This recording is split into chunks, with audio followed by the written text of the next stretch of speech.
नमस्कार दर्शकों। क्या आपको गर्मी की वो लंबी छुट्टियां याद हैं जब दिन काटे नहीं कटता था और हर पल आपको जीवंत लगता था? लेकिन अब ज़रा मुड़ कर देखिए, हफ्ते, महीने और साल ऐसे बीत रहे हैं जैसे कोई फास्ट फॉरवर्ड बटन दबा हुआ हो। हम अक्सर कहते हैं कि समय का तो पता ही नहीं चला कि कैसे बीत गया। हम सोचते हैं कि ये सिर्फ उम्र बढ़ने का एहसास है या व्यस्त जीवन का एक नतीजा, लेकिन सच ये नहीं है। सच्चाई ये है कि आपके समय के बोध यानी टाइम परसेप्शन को एक बहुत ही खामोशी से एक सोची समझी एल्गोरिदम के तहत हाईजैक किया जा रहा है। हमने सोचा था कि आर्टिफिशियल इंटेलिजेंस हमारी नौकरियां छीनेगा या दुनिया पर कब्जा करेगा, लेकिन एआई ने सबसे पहले उस चीज़ पर कब्जा किया है जो इस ब्रह्मांड में सबसे कीमती है, और वो है हमारा समय। आज हम किसी साइंस फिक्शन की नहीं बल्कि उस न्यूरोलॉजिकल युद्ध की बात कर रहे हैं जो आपके स्मार्टफोन की स्क्रीन और आपके दिमाग के न्यूरॉन्स के बीच लड़ा जाने वाला है। ये एक ऐसी डिकोडिंग है जो बताएगी कि कैसे सिलिकॉन वैली के ब्लैक बॉक्स मॉडल आपके दिमाग की प्राकृतिक घड़ी को तोड़कर रख दे रहे हैं, और आने वाले कुछ ही सालों में ये टाइम कंप्रेशन हमें किसी खतरनाक भविष्य की ओर ले जा रहा है। जी हाँ, आज हम बात करने जा रहे हैं भविष्य के उस खतरनाक मोड़ की जो आपके जीवन में दस्तक दे चुका है। लेकिन ये टाइम कंप्रेशन क्या है, इसे समझने के लिए पहले हमें ये जानना होगा कि हमारा दिमाग समय को मापता कैसे है। इंसान के दिमाग में कोई टिक टिक करती घड़ी नहीं होती। हमारा दिमाग घटनाओं, नए अनुभवों और यादों के आधार पर समय का निर्माण करता है। जब आप कुछ नया सीखते हैं या नई जगह जाते हैं तो दिमाग अधिक डेटा प्रोसेस करता है और समय धीमा लगने लगता है। लेकिन एआई ने इसे पूरी तरह से उलट कर रख दिया है। सोशल मीडिया और कंटेंट प्लेटफॉर्म्स के पीछे काम करने वाले एआई एल्गोरिदम जैसे टिकटॉक, यूट्यूब शॉर्ट्स का रिकमेंडेशन इंजन, ये आपके दिमाग के रिवॉर्ड सिस्टम यानी डोपामाइन को हैक करने के लिए डिज़ाइन किया गया है। जब आप कई बार स्क्रॉल करते हैं अपने मोबाइल की स्क्रीन को, तो एआई आपको हर 15 सेकंड में डोपामाइन का एक नया छोटा सा हिट देता है। ये कोई संयोग नहीं है। मशीन लर्निंग मॉडल आपके हर स्वाइप, हर पॉज को ट्रैक करते हैं, आपको एक हाइपर फोकस ट्रांस में डाल देते हैं, और इस स्थिति में आपके दिमाग का वो हिस्सा जो समय का हिसाब रखता है यानी प्री फ्रंटल कॉर्टेक्स, वो शून्य पड़ जाता है। आप बस एक लूप में फंस जाते हैं। दिमाग को कोई नया वास्तविक अनुभव नहीं मिलता जिसे वो मेमोरी में स्टोर कर सके। इसीलिए जब आप 3 घंटे बाद स्क्रीन से नज़र हटाते हैं तो दिमाग के पास उस समय की कोई ठोस याद नहीं होती और आपको लगता है कि समय बस भाप बन करके उड़ गया है। आखिर ऐसा क्यों हो रहा है? क्या आपने कभी सोचा है, क्या आर्टिफिशियल इंटेलिजेंस और एल्गोरिदम अगले घातक प्रहार बनने वाले हैं? सवाल ये है कि क्या ये सिर्फ शुरुआत है? अगर हम एआई के विकास की गति और तकनीकी रोड मैप को देखें तो आने वाले कुछ वर्षों की टाइमलाइन और भी खौफनाक तस्वीर पेश करती है। 2026 के मध्य में हैं हम, और हम प्रेडिक्टिव एआई का चरम देखने जा रहे हैं। मशीनें केवल ये तय नहीं करेंगी कि आप क्या देखेंगे, बल्कि वो भविष्यवाणी करेंगी कि आप क्या सोचना चाहते हैं। आपके निर्णय लेने से पहले ही एआई आपके लिए विकल्प चुन चुका होगा। जब आपको निर्णय ही नहीं लेने होंगे तो आपके जीवन में वो ठहराव यानी पॉज गायब हो जाएगा जहां इंसान सोच विचार करता है। ऑगमेंटेड रियलिटी यानी एआर और एआई इंटीग्रेटेड स्मार्ट ग्लासेस मुख्यधारा में आने लगेंगे। डिजिटल और भौतिक दुनिया के बीच की दीवार गिर जाएगी।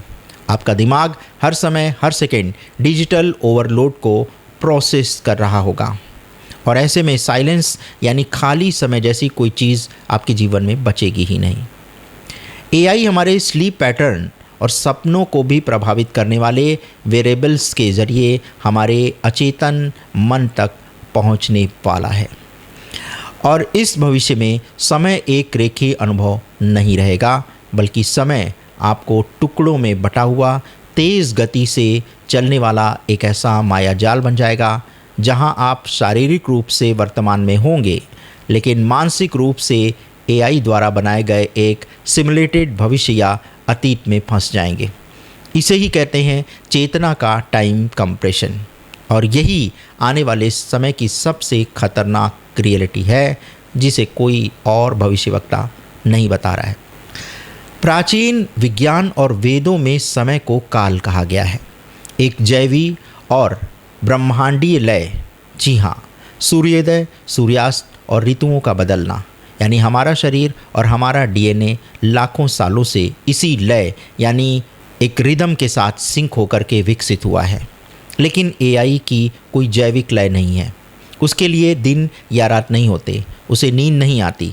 जब हम एआई के साथ जुड़ते हैं तो हम अपनी प्राकृतिक धीमी और जैविक लय को मशीन की अथक हाइपर फास्ट प्रोसेसिंग स्पीड के साथ मिलाने की कोशिश करते हैं, और यहीं पर इंसान धीरे धीरे टूटने लगता है जिसका उसको पता भी नहीं चलता। हम मशीनों की गति से दौड़ना चाहते हैं, नतीजतन हमारे भीतर एंग्जाइटी, डिप्रेशन और एक अजीब सा खालीपन की भावना बढ़ रही है। हम हर चीज़ जल्दी चाहते हैं, 10 मिनट में डिलीवरी, 15 सेकंड में एंटरटेनमेंट और एक क्लिक में जवाब। इस कृत्रिम गति ने हमसे इंतज़ार करने की क्षमता छीन ली है, और इंतज़ार के बिना समय का असली अनुभव कभी हो ही नहीं सकता। सवाल ये है कि अपने वर्तमान को कैसे पाएं और इस मशीन के जाल से कैसे बचें। हम इस एल्गोरिदम को डिलीट नहीं कर सकते, लेकिन हम अपने दिमाग को रीप्रोग्राम ज़रूर कर सकते हैं। अपने हाईजैक हुए समय को वापस पाने के लिए हमें कुछ कठोर कदम उठाने पड़ेंगे। सबसे पहला, माइक्रो मोमेंट्स को वापस पाना है। जी हाँ, दिन में कम से कम 1 घंटा ऐसा रखें जब आपके पास कोई स्क्रीन ना हो।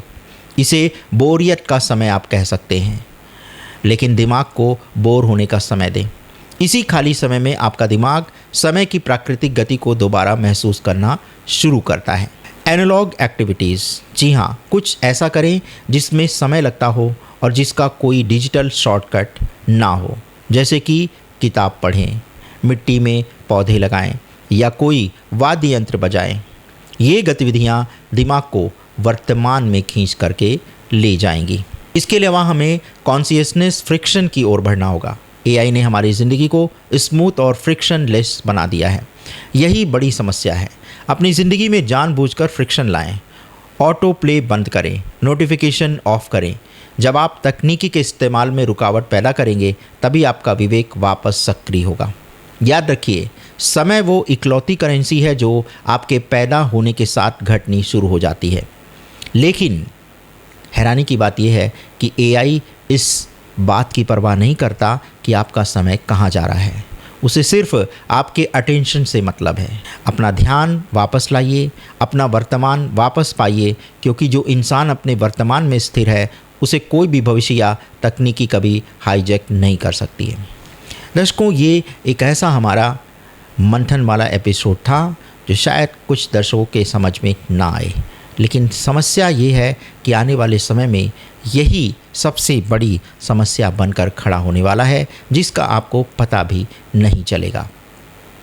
तो ये जो तेज़ गति से समय का चक्र घूम रहा है, जिसमें आप अपने दिमाग को 1 सेकंड भी विराम देना नहीं चाहते, लंबे वीडियो देखना बंद करके शॉर्ट वीडियो देखेंगे। शॉर्ट वीडियो में कब समय निकल गया, सुबह से शाम हो गई, आपको पता भी नहीं चलता।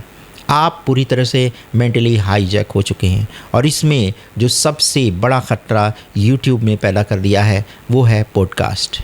ये 1 घंटे 1.5 घंटे के जो पॉडकास्ट हैं, इसको इस तरह से रिकमेंड किया जा रहा है आपके होम पेज पर कि ये आपके जीवन का बहुमूल्य समय खाते जा रहे हैं। हम ये नहीं कहते कि आप जानकारी ना बढ़ाएं, लेकिन हम ये ज़रूर कहते हैं कि जानकारी आपको खा जाए, ऐसा भी ना होने दें। यही कारण है कि हम आपसे बार बार कहते हैं कि कुछ एक ही ऐसे चैनल आप सेलेक्ट कर लें, उन्हें सब्सक्राइब करें, जहां आपको हर तरह की जानकारी मिले। और यही कारण रहा कि पिछले कुछ वर्षों में हमने कई बार न्यूज़ और बहुत सारी सामग्री एक साथ देना आपको आरंभ किया, ताकि आपको भटकने की आवश्यकता ना पड़े और आप एक सीधे डायरेक्शन में आगे बढ़ते रहें, जहाँ पर आपका दिमाग हाईजैक होने से तो बचेगा ही, साथ ही साथ आपका समय भी बचेगा। यही कारण है कई दर्शक ऐसे सवाल उठाते हैं कि हम दूसरों की भविष्यवाणियाँ क्यों दिखाते हैं। सवाल ये है दर्शकों कि अखंड मंथन कोई व्यक्तिगत एस्ट्रोलॉजर का मंच नहीं है। यहाँ मंथन होता है और मंथन के लिए जब सभी तरह की विचारधारा मिलती है तब हम एक निष्कर्ष पर पहुँचते हैं। और यही कारण देता है कि हम देश दुनिया के मशहूर एस्ट्रोलॉजर्स की भविष्यवाणी को चुन चुन कर लाते हैं। उनके लंबे लंबे भविष्यवाणी के एपिसोड्स को हम शॉर्ट यानी 5 मिनट 7 मिनट में बनाते हैं ताकि आपको जानकारी मिल जाए लेकिन आपका समय ना खराब हो। लेकिन लगता है कुछ दर्शकों को हमारा ये अंदाज़ अच्छा नहीं लगता। और सबसे बड़ी समस्या होती है जो नए दर्शक जुड़ते हैं वो हमसे सवाल करते हैं कि हमारी भविष्यवाणियों की सत्यता का प्रतिशत क्या है। लेकिन आप देखिए हमने जितनी भी भविष्यवाणियाँ की हैं वो सत्य हो रही हैं। हमने अग्नि को लेकर के भविष्यवाणी की थी, फैक्ट्री में दुर्घटना बढ़ने की भविष्यवाणी की थी, आग लगने की घटनाओं की भविष्यवाणी की थी, अचानक से देश की राजनीति में एक बड़ा परिवर्तन की बात की थी, अंतर्राष्ट्रीय स्तर पर किसी बड़े हमले की बात की थी और अभी हम आपको बता रहे हैं कि पाकिस्तान की ओर से एक बड़ा हमला होने वाला है और ये सब होगा अमेरिका के CIA की शह पर और डीप स्टेट की तरफ से। ये जो राम जन्मभूमि में चंदा का जो मामला उठा है जिसमें कितने झूठ फैलाए जा रहे हैं इसका आपको अंदाज़ा भी नहीं होगा। ठीक है, वो चंदा अगर चोरी हुआ है तो उसकी कानूनी कार्रवाई से समीक्षा होनी चाहिए, जांच होनी चाहिए और दोषियों को सामने लाया जाना चाहिए। लेकिन सवाल ये है कि देश में जो हमारे इतने अमीर मंदिर हैं वहाँ पर जो धन एकत्रित हो रहा है आखिर उसका इस्तेमाल कहाँ किया जा रहा है, उसकी सूचना आपको नहीं मिलती है। सिर्फ राम मंदिर में कुछ हज़ार करोड़ के चंदे चोरी होने की जो बात आई है ये भी यूपी को डिस्टैब्लिश करने की पूरी तैयारी है क्योंकि 2027 में चुनाव होने हैं और ये जो मामला अभी उठाया गया है इसका भी एक बहुत बड़ा एक तरह से सीक्रेट एजेंडा है। आप समझिएगा इन सारी बातों को क्योंकि कोई भी देश अब दुनिया का ये नहीं चाहता कि भारत तेज़ी से आगे बढ़े और हम लाख पिछड़े होने के बावजूद जिस तरह से बहुत ही तीव्र गति से आगे बढ़ते जा रहे हैं वो दुनिया के लिए एक बड़े सदमे जैसा है। अमेरिका की इकोनॉमी गिर रही है और अमेरिका कभी नहीं चाहेगा कि भारत की इकोनॉमी ग्रोथ हो। यही कारण है कि वो आर्टिफिशियल इंटेलिजेंस से अब भारत के समय की गति को रोकना चाहता है। वो भारत के लोगों के सोचने की क्षमता को कम करना चाहता है। भारत की जो पहचान रही है पूरे विश्व में वो सोने की चिड़िया वाले देश के रूप में तो रही है, लेकिन भारत की असली पहचान है इसकी आध्यात्मिक चेतना के जागृत होने की। यहीं पर सारे अवतार हुए हैं, यहीं पर सारी बड़े बड़े युद्ध लड़े गए हैं। भारत एक ऐसी भूमि है जहाँ पर समय संक्रमण का सबसे बड़ा इतिहास लिखा गया है। यहीं पर राम रावण का युद्ध हुआ है, यहीं पर महाभारत का युद्ध हुआ है। यहाँ पर हमने देखा है कि अधिकार की बात करने के बाद पांडव जिस ज़मीन के लिए लड़ रहे थे वो ज़मीन मिल भी जाती है, लेकिन उस ज़मीन के मिलने के बाद वो इस स्थिति में नहीं रहते हैं कि वो उस ज़मीन का, उस राज्य का सदुपयोग कर सकें, सुख भोग सकें और अंत में चले जाते हैं हिमालय की पहाड़ियों में अपने जीवन का अंत करने के लिए। जो भगवान श्री कृष्ण गीता में उपदेश देते हैं कि वो अधिकार के लिए लड़ना सिखाते हैं, बताते हैं कि अधिकार के लिए किया गया युद्ध सही है, वही कृष्ण अंत में यदुवंश का विनाश करके इतने भाव विह्वल हो जाते हैं कि जाकर के गुजरात में एक पेड़ के नीचे लेट जाते हैं, थक जाते हैं और बहेलिया तीर मारता है और भगवान इस संसार से अपनी लीला समाप्त कर चले जाते हैं। आप सोचिए हम किस दुनिया में जी रहे हैं। हमारे पास आज जो भी लोग हैं, जो भी आपके आस पड़ोस में हैं, जो भी आपके देश में लोग हैं जिनसे आप मिलते जुलते हैं, समझिए ये आपके जीवन का वो अवसर है, न जाने आगे हम लोग इस तरह से मिल भी पाएंगे।